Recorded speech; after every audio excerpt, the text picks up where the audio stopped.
Hello! I've started this video over and over again and I'm just going to wing it now. This is going to be the one that I choose. I haven't made videos on this channel in a really long time. It's been about 3 years since I made my last video on this channel, and so just trying to get myself back into the swing of things. So let me just reintroduce myself to you. My name is Amy. I used to make videos on this channel all about books. I was part of BookTube from 2013 to 2017. At the very end of 2017 was my last video I ever made. I hadn't planned that to be my last video. It wasn't like a farewell video or anything like that. I literally just decided after I put that video up that I didn't want to do it anymore. I had a lot of other things going on in my life at the time, and so I just stopped, and I didn't really make any kind of explanation. I didn't really say goodbye or anything like that. I think I probably just put something on Twitter saying, you know, that's it for the now, and I didn't really plan on coming back. But something's happened in the last few weeks and I've got that little kind of video bug in my ear and I just can't stop thinking about making YouTube videos. I really don't know what's happened because I haven't had the urge in the whole of the last 3 years to make any kind of videos, so it's just as much as a surprise to me as it may be for you guys as well. So let's jump back in time, shall we? And I will just kind of tell you what's been going on in my life since I made that last video at the very end of 2017. Also, I just want to say thanks to anyone who sent really lovely messages over the years that I've not been here. I still get odd messages on Goodreads and Twitter and various different places, people just asking how I am and how, like, what's happened to me and if I'm coming back. And I think a lot of people at the beginning kind of thought I was unwell or that something bad happened. That isn't the case at all. Nothing bad happened at all. In fact, it was all kind of good stuff that was kind of going on in my life that just led me to want to prioritize things over YouTube, and so that's what I did. So grab yourself a cup of coffee. I've got mine in my little Matilda mug here, and we'll just take a little trip down memory lane and I'll just tell you what I've been up to in the last few years. So for any of you who were with my channel way back in 2013, you may remember that I was with somebody in my life, my partner at the time. He was in the military, so he was barely ever around, and that kind of lent itself really well to me being able to do my YouTube videos for all of that time that I did them for, simply because I had so much free time where I wasn't with a partner or anyone. I could dedicate so much of my time to reading books and reviewing and making all the videos and things. But around the middle of 2017 I broke up with that guy because turns out I didn't really want to be with someone who was never around, and I wanted somebody who I could spend time with and enjoy my life with. And so I broke up with him, and then in late 2017 I met my partner Mark, who I am still with today. So this is kind of when my priorities and things that I was doing outside of BookTube kind of became a little bit more important in my life, and that's kind of why I stopped making the videos. So I was spending so much more time with Mark. We were able to go out on trips together and just do lots of things together. So a lot of my free time was spent with Mark, which was great. And then the other big part of my life that started changing around that time was my job. I've been working in the same role since I'd left university, so for about 3 years, and then within the team that I was in there was the opportunity for a supervisor position. It was being created at the time, and I really wanted to go for it. I just knew that I wanted to kind of step up and take more responsibility in the role that I was doing, and so I put in a lot of preparation to be able to get that position, and was successful. So that was great, and obviously something that was just taking more of my time. My hours went up at work, so I went from doing just 30 hours to full-time. So obviously my time was just being shared between different things. And to be completely honest with you, during that time I wasn't really reading a lot of books. I think in 2018 I read around 35 books, and I think it was around a similar amount in 2019. You'll be glad to hear though, I have literally just completed my challenge for the year for 2020, which was 52 books, so I'm feeling really chuffed.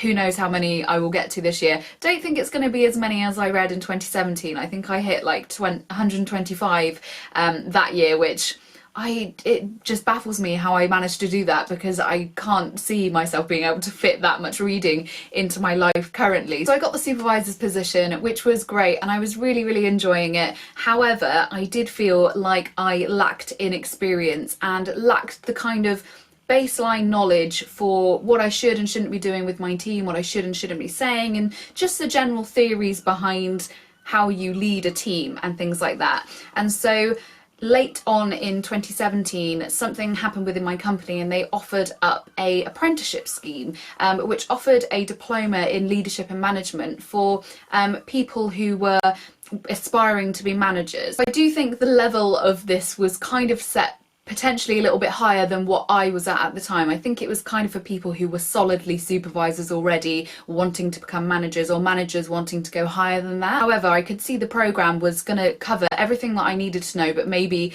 just a little bit higher than where I was currently. That didn't put me off though. I really wanted to put my name forward just to see if I could get in, and then just, you know, prove that I could do it even if it was a little bit too high for me. There are about 1,000 people that work for my company and only 12 places on this course that they were offering, and it was going to be a 2-year course. So the application process was quite rigorous. I had to do an assignment and kind of write out everything and why I wanted to be part of the course. I also had to get a sponsor from my kind of site to also hand in like an assignment kind of thing to say why they thought I should go on the course as well. And then the final thing, which kind of helped me I think the most, was I was able to make a video. And so my year's worth of YouTube experience of editing and doing all of that kind of stuff really came into play. And I made a little short video, kind of 2-minute video, about why I wanted to be on the course and what I thought I would get from it.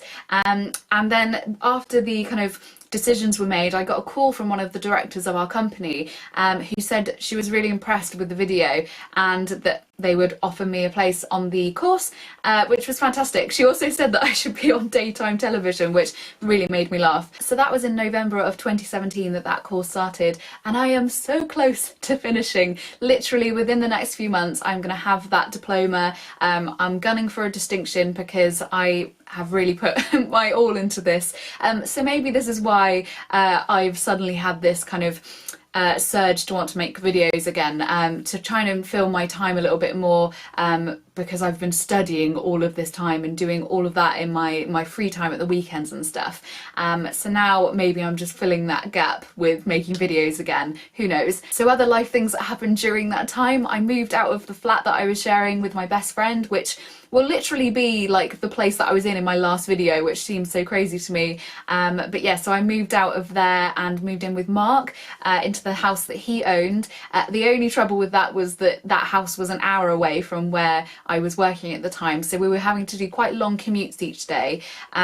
And we were also trying to look for a house to buy together. So we were having to do this huge commute, literally waking up at like 5 o'clock in the morning to get me to work in time.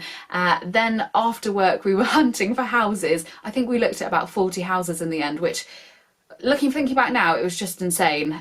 But we managed to get there at the end. This is the house we bought. So then we were looking for houses and then having to drive home. So we weren't getting home until like 8 or later in the evening, having food, going to bed. And that was just a cycle for about 6 or 7 months. We did that until we bought our house and moved in here. Then one of the most ridiculous things, and I look back now and just think like, what on earth, why did I even agree to this? But literally just as we moved house, so I don't think I even lived in this house and worked at my work for one day, because my company basically said they had a secondment opportunity for me, and they wanted me to go and work and take on a role that was of a much higher level than what I had been being as a supervisor. So this was going to be a managerial role on a 3-month secondment, and they really trusted that I had the experience by then and the you know, the kind of confidence to go down and do this at a completely different site that we run, which turned out to be in the city that me and Mark had literally just moved from. So we moved to our new city, where I am right now, and then not even a day passed and I just started commuting in the other direction, back to where we'd just moved from. So as you can imagine, that was pretty crazy, but thankfully it was over the summer months, and my train journey down to the place where we used to live, into the city centre, was beautiful. It runs all the way along Devon coastline, beautiful views of the sea all day, and thankfully my commute time was actually part of my day, so I was just working on the train and then only spent like 6 hours actually at the site before I then came home again. So it actually all worked out quite well in the end. I definitely feel like that 3 months down at that site gave me so much experience and so much confidence, more than I think I'd gained in the whole time of me working there. So it was just amazing. I really, really enjoyed it. But it was nice once that 3 months was over and I came back to my site and was actually able to just live and work in the same place and just walk to work. It was just really, really lovely. Not long after we moved into our house, my family gave us a couple of kittens as gifts. We wanted kittens. It wasn't just like a surprise. We knew that they were coming. Her cat had basically given birth, and oh, they're just so beautiful. I will insert a picture of them, and I'm sure you will see them in videos moving forward. They're so cute. They're called Winnie and Sid, and they're Burmans. They're just beautiful, beautiful cats. So that all happened around the middle of last year, and then in November of last year, Mark asked me to marry him, and I said yes. We were meant to get married last month, but unfortunately, because of COVID-19, our wedding got postponed, which at the time when it all happened, it was really sad. Like, you know, anyone who's planned a wedding and knows how stressful it is whilst you're doing all the other life things as well, will know that if something happens like that, it's pretty devastating, especially when you've got it in your head that, you know, we're going to be married on this date. We did come to terms with it. There are definitely worse things happening in the world right now, and the wedding has literally just been postponed to next year. I think I'll make a video talking all wedding stuff and the postponement and how everything happened and things like that. So if you are interested, do let me know. So here we are. That brings us to 2020, the year that everybody thought was going to be fantastic and has just turned out to be a big pile of crap. So I've decided with my return to YouTube, I'm going to have a complete refresh of everything. My channel name has changed. It's no longer Shout Amy, because everybody really had a problem with saying it, spelling it. I've kind of gone with something a little bit easier, Little Devon Nook. That's because I live in Devon. It's such a beautiful part of England, and I really want this to kind of be a slice of my life, really. So not just stuff about books anymore. It certainly will have a lot of stuff to do with books, because we all love books here, but I kind of just want to make this a little bit more about me and my life and different things that I'm interested in. I'd really like to try making some vlogs, but who knows how that will go. And so it's going to be a big mixture of stuff, I think, and I'm really hoping you're excited about it. I'm certainly excited about it. And so there we are. This is me in 2020. I would love to hear from you all in the comments. What have you been doing over the last nearly 3 years? Come and tell me all the life things that's been happening for you, your favourite books. I'm certainly going to be going over some of my favourite things over the last few years, because whilst I haven't read much, I have read some really cracking books, so I'm definitely going to be sharing that with you. And I'm just really looking forward to getting to know you all again and to kind of sharing my life with you all. So I hope you're all having a fantastic day, and I certainly will speak to you all soon. Bye!